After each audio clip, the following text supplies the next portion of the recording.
پیارے آقا سے فرمایا میرا بیٹا ورزش کر رہا ہے اور نعوذ باللہ کہہ رہا ہے کہ میں محمد کا خاتمہ کروں. آپ اس کی ہدایت کی دعا کیجیے. سرور دو عالم صلی اللہ علیہ وسلم نے دعا کی. وہ نوجوان آیا، نام تھا مالک بن سنان.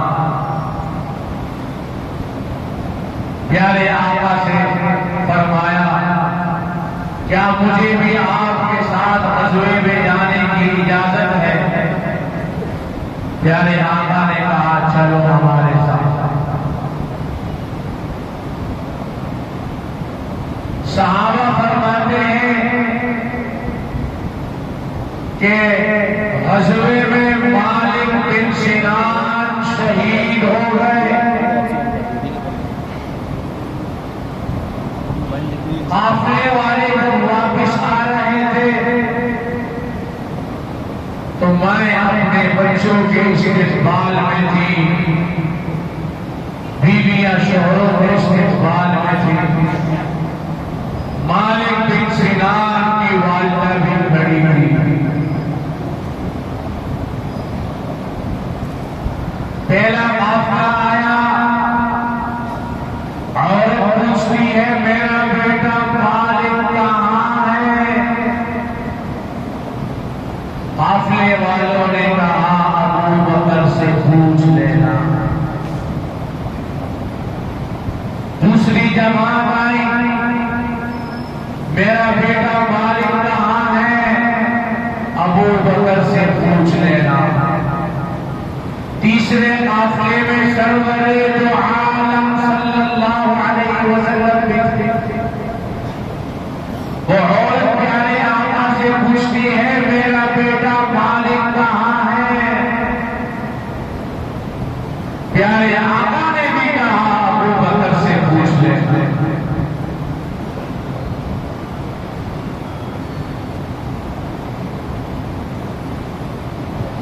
حضرت سیدنا صدیق اکبر رضی اللہ تعالی عنہ آئے. عورت پوچھتی ہے میرا بیٹا مالک کہاں ہے؟ جناب صدیق اکبر نے عورت سے کہا قافلے والوں نے کیا کہا؟ عورت نے کہا تیرا نام لیا. جماعت والوں نے کیا کہا؟ تیرا نام لیا. آمنہ کے لال نے کیا کہا؟ عورت نے کہا مصطفیٰ نے بھی تیرا نام لیا.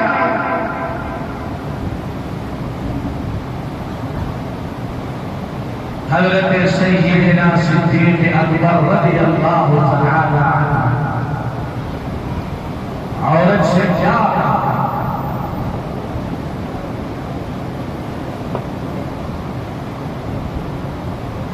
عورت سے کہا اماں صبر کر، تیرا بیٹا پیچھے پیچھے پیچھے آ رہا ہے. یہ کہہ کے آگے گئے اور رب سے تعلق قائم کیا اور کیا کہا؟ اللہ تو عیسیٰ کے لیے بھی مردوں کو زندہ کر سکتا ہے. میں محمد کا غلام، صدیق کا لقب مجھے تیرے محبوب نے دیا اور صدیق اسے کہتے ہیں جس نے زندگی میں کبھی جھوٹ نہ بولا ہو. اللہ تو مالک بن سنان کو زندگی عطا کر دے. وہ عورت کیا دیکھتی ہے؟ سامنے سے ایک شخص آ رہا ہے. جب قریب آیا تو وہ اس عورت کا بیٹا مالک بن سنان تھا.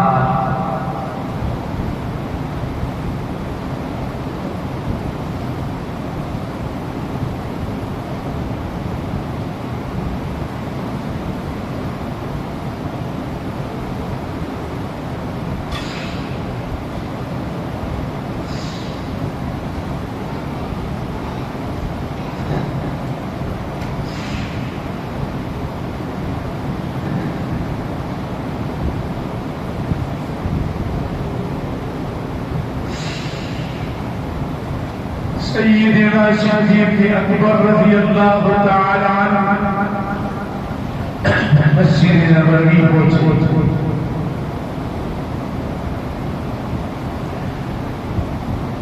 اور اپنے بیٹے مالک بن سنان ماں بیٹے دونوں ہاتھ میں ہاتھ ڈال کے مسجد نبوی کے قریب پہنچے.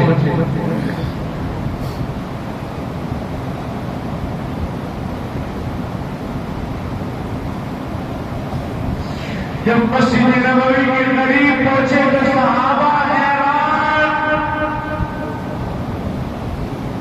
اللہ نے جبرائیل کو بھیج دیا. حیران ہونے کی ضرورت نہیں. صدیق کی زبان سے نکل گیا تھا. اللہ نے صدیق کی صداقت کو دیکھتے ہوئے مالک بن سنان کو زندگی آئی.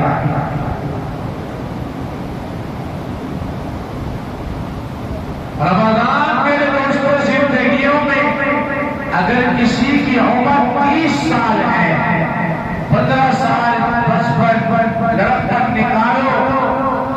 یہ اگر 15 رمضان ہے اور یہ رمضان بھی اگر یوں ہی چلا گیا, یہ رمضان بھی اگر بغیر عمل کے چلا گیا, یہ رمضان بھی اگر بغیر عبادت کے چلا گیا, یہ رمضان بھی اگر بغیر تہجد پڑھے چلا گیا, قرآن کی تلاوت کیے بغیر چلا گیا, نوافل پڑھے بغیر چلا گیا, فرائض کی پابندی نہ کی, ہم نے فرائض کو چھوڑ دیا, ہم نے دعائیں نہ مانگی, ہم نے ان لمحات کی قدر اگر نہ کی, اور پھر میرے دوستوں کون سا موقع آئے گا, کون سا لمحہ آئے گا, کون سی باتیں آئیں گی کہ ہم مانگیں گے اللہ ہمیں دے. جس کا رب اسی کا سب, جس کو رب مل گیا اسے سب کچھ مل گیا, اور جسے رب نہ ملا اسے کچھ نہ ملا. ایک شخص نے ایک بول بولا کہ اگر میں نے اپنی بیٹی کو کائنات کی دولت نہ دی تو مجھ کو میری بیوی طلاق. علماء سے پوچھا, پریشان ہوا, جذبات میں کہہ دیا پریشان. علماء نے کہا طلاق ہو گیا.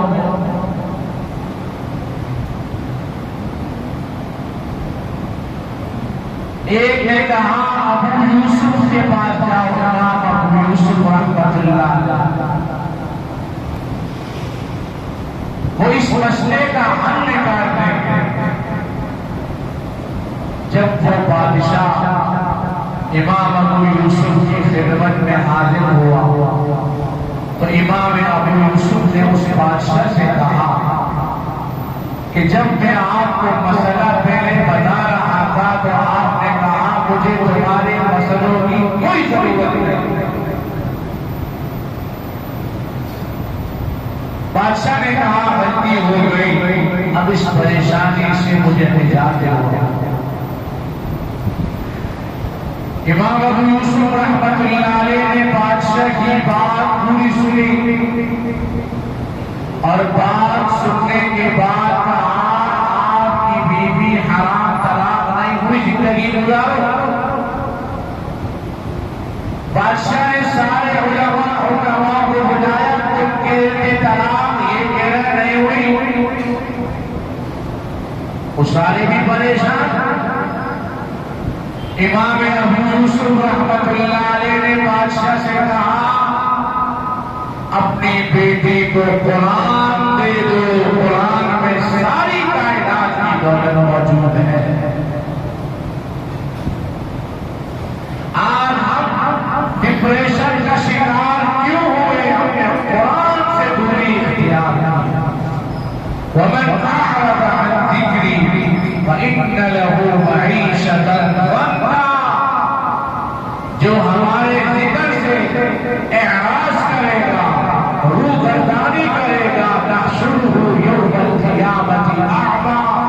کل قیامت کے دن اندھوں کی طرح اٹھایا جائے گا. وہ کہے گا میں تو آنکھوں والا تھا، رب لما حشرتنی اعمی وقد كنت بصیرا. جواب دیا جائے گا کذالک اتتک آیاتنا فنسیتها. ہماری آیتوں کو جھٹلائے گا آج سزا میں. جس نے قرآن کے ساتھ یاری لگائی زندگی میں انقلاب آنا شروع ہو گیا. جس نے قرآن کے ساتھ تعلق توڑا زندگی اس کی دم ہو گئی. صرف کمانے اور کھانے سے کچھ نہیں ہوتا میرے پیاروں. وہ لوگ کتنے جانور ہیں، صبح سب بھوکے پیاسے اٹھتے، رات کو سب پیٹ بھر کے سوتے. لیکن جس نے قرآن کے ساتھ، دیکھو یہ قرآن کا جو ڈرتا ہے قرآن سے پہلے جو ڈرتا ہے، اس گدے کا اس قرآن سے تعلق ہوا تو کیا حکم ہے کہ بغیر وضو اس گدے کو بھی ہاتھ نہیں لگا سکتا. تو جس کی زندگی میں قرآن ہو، جو چلتا پھرتا قرآن ہو، تو پھر اس کی زندگی کا کیا کیا. آج کہتے کمائیں گے نہیں تو کھائیں گے کیا، کھائیں گے نہیں کمائیں گے کیا. تو قرآن نے جواب دیا کالانعام. پھر تم میں اور چوپائیوں میں کیا فرق ہے؟ ہماری تو ایک حیثیت مقام مرتبہ اعزاز ہے کہ اتنے جاعل فی الارض خلیفہ کا مستحق ہے. عثمان غنی رضی اللہ تعالی عنہ، ابن مسعود رضی اللہ تعالی عنہ کی خدمت میں حاضر ہوئے. ابن مسعود رضی اللہ تعالی عنہ بیمار تھے. عثمان غنی کہنے لگے میں آپ کے لیے بیت المال سے وظیفے کا انتظام کرتا ہوں. عثمان غنی نے کہا آپ کے وظیفے کی، ابن مسعود نے کہا رضی اللہ عنہ آپ کے وظیفے کی ضرورت نہیں. عثمان غنی کہنے لگے آپ کے بعد بیٹیوں کی کام آئے گا. ابن مسعود رضی اللہ تعالی عنہ نے جواب دیا میں نے رسول اللہ صلی اللہ علیہ وسلم سے سنا کہ جو شخص ہر رات سورہ واقعہ پڑھے گا فقر و فاقہ کبھی اس کے قریب بھی نہیں آئے گا. سورہ واقعہ کو ہم یاد کر لیں، کوئی مشکل نہیں. فرمایا فَإِذَا عَزَمْتَ، پہلے عزم کرو، پہلے نیت کرو، پہلے ارادہ کرو، پھر اللہ پہ توکل کرو. عزم نیت ارادہ ہوگا تو پھر اللہ علم میں سے علم دے گا، علم میں سے علم دے گا. اللہ حافظے کو کبھی کر دے گا، اللہ سینے کو کشادہ کر دے گا دین کے لیے قرآن. لیکن طالب ساجد کو کبھی وہ محبوب نہیں کرتا اور بے دل کو کبھی وہ نوازتا نہیں ہے. پیارے آقا نے صحابہ سے قرآن سنا، اس لیے ہر ماں باپ آج کی اس مجلس میں ایک عزم تو یہ کر کے جاؤ کہ اپنے ایک بچے کو یا خاندان کے ایک فرد کو قرآن کا حافظ بنانا ہے. اعزاز کیا ملے گا؟ یہ بچہ قرآن حفظ کر رہا ہے، معصوم بچہ ہے، اس کے سینے میں قرآن ہے، کیا عمر ہے اس لیے، لیکن یہ قرآن کا حافظ بن رہا ہے. ہاں یہ قرآن کا حافظ بن جائے گا تو حافظ قرآن کے ماں باپ کو اللہ کیا اعزاز دے گا، سونے کا تاج پہنائے گا. ہاں ایسا تاج پہنائے گا کہ اس کی روشنی سے وہ معطر ہوتے رہیں گے. اور حافظ قرآن سے اللہ فرمائیں گے اقرأ وارتقِ ورتل كما كنت ترتل في الدنيا فإن منزلك عند آخر آية تقرأها. قرآن پڑھنے والے قرآن پڑھتا جا، قرآن پڑھتا جا، قرآن پڑھتا جا، اپنے منازلوں کو طے کرتا جا. تیرا ٹھکانہ وہاں جہاں تیرا قرآن پڑھتا ہے. اور حافظ قرآن کو ایک اعزاز اور بھی دیا. 10 افراد جن پر جہنم واجب، حافظ قرآن 10 کو جہنم سے نکالے گا، اپنے ساتھ لے کے جنت جائے گا. تو آج کی اس مجلس میں یہ عزم کر کے جاؤ کہ میں نے اپنے بچے کو یا خاندان کے ایک بچے کو قرآن کا حافظ بنانا ہے، اور اس کی پوری حفظ پر میں نے نگرانی کرنی ہے تاکہ وہ حافظ بن جائے، میری شفاعت کا ذریعہ بن جائے. پیارے آقا نے ابی بن کعب سے کہا، ابی مجھے قرآن سناؤ. آج دوستوں کی کہتے میں کہتے ہیں سناؤ کچھ حال احوال، سناؤ کوئی نئی تعبیر، سناؤ کوئی کہانی، سناؤ کوئی واقعہ تاکہ اس واقعے پہ سب تبصرہ بھی کرے. سناؤ کوئی کہانی یہاں وہاں کی. شاعر نے کہا 100 بار پڑھ چکا ہے دیوانے فرید کو، غافل کبھی پڑھا ہے قرآن کریم کو. اس لیے قرآن سے یاری لگاؤ گے، زندگی میں انقلاب آ جائے گا. آج ہم رونا رو رہے تھے بھائی، یہ بڑا، یہ سب ہم نے دین کو چھوڑا، ہم نے تعلیمات نبویہ کو چھوڑا، ہم نے شریعت کو چھوڑا، ہم نے دین کو چھوڑا، ہم نے اعمال دعوت کو ٹھکرایا، تو زندگی میں تنگی آ گئی. اور تنگی پھر ایسی آئی کہ 12 گھنٹے محنت کرتے ہیں پھر بھی پورا مہینہ نہیں ہوتا، روتے ہیں، پریشانی ہے. کہتے کوئی وظیفہ بتاؤ رزق میں برکت ہو جائے. قرآن سے یاری لگاؤ، مصطفیٰ کے دین سے یاری لگاؤ، زندگی میں عمر میں برکتیں آ جائیں گی. پیارے آقا نے ابی بن کعب سے کہا، ابی مجھے قرآن سناؤ، مجھے قرآن سناؤ. اکثریت نوجوانوں کا مجمع ہے، بڑی عمر والے بھی ہمارے لیے قابل احترام ہیں. میں آپ لوگوں کو بھی دعوت فکر دے کے جا رہا ہوں، دعوت دے کے جا رہا ہوں. آؤ قرآن کے طالب بن جاؤ، آؤ قرآن سیکھنے کے لیے عزم تو کرو، نیت تو کرو. فرمایا دنیا میں بچہ اسکول جاتا ہے، بستے کو پیچھے لٹکاتا ہے، پیغام کیا ہے کہ موت تک یہ علم فائدہ دے گا، لیکن بچہ مسجد مکتب مدرسہ استاد کے پاس جاتا ہے، اس سپارے کو سینے سے لگا کے جاتا ہے کہ یہ دنیا میں بھی عزت دے گا، یہ دنیا میں بھی خوشیاں دے گا، اور جنت تک میرا ساتھ دے گا. خود بھی حفظ کرنے کی کوشش کرو، اپنے اولاد کو بھی قرآن کا حافظ بناؤ، کوئی مشکل نہیں.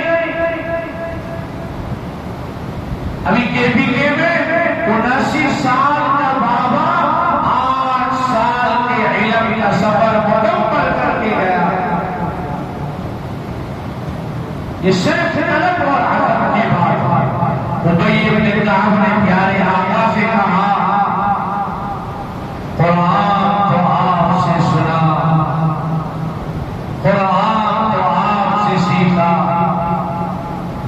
پیارے آقا نے کہا ابی قرآن سناؤ. ابی بن کعب نے کہا اللہ سمعانی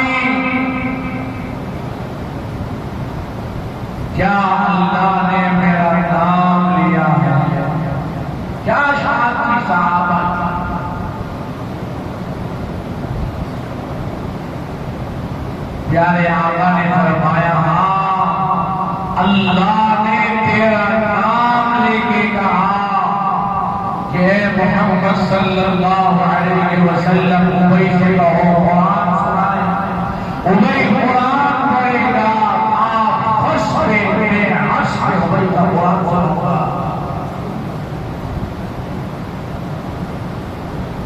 عبداللہ بن مبارک